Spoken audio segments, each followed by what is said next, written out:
نبی علیہ السلام نے فرمایا 3 عمل ایسے نے اگر کوئی شخص کر لے گا تو پھر کامیاب ہو جائے گا جس او 3 عمل نہ کیتے چاہے کہ او تمام چیزاں پا لیاں یا رسول اللہ او چیزاں کی نے جڑیاں پا لیاں او عمل کی نے جڑے نہ کیتے تے انسان ذلیل ہو جائے گا۔ حضور علیہ السلام نے فرمایا سب تو پہلے کسے دے اگے میرا ذکر کیتا گیا، میرا نام لیا گیا،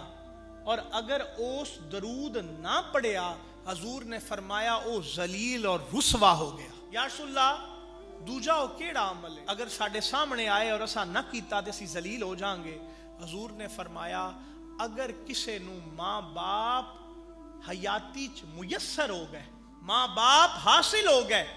اور او سناندی خدمت کر کے اپنی آخرت دی تیاری نہ کیتی تے او بھی ذلیل ہو گیا۔ یا رسول اللہ تیسرا عمل کی نبی علیہ السلام نے فرمایا جن دی حیاتی روزے آ گئے، رمضان آ گیا، اور اگر اس رمضان تو فائدہ نہیں اٹھایا، اللہ نو راضی نہیں کیتا، اللہ دی خوشنودی حاصل نہیں کیتی، حضور نے فرمایا وہ ذلیل اور رسوا ہو گیا۔ جس رمضان تو بھی فائدہ نہیں نہ اٹھایا وہ تے ذلیل ہو گیا۔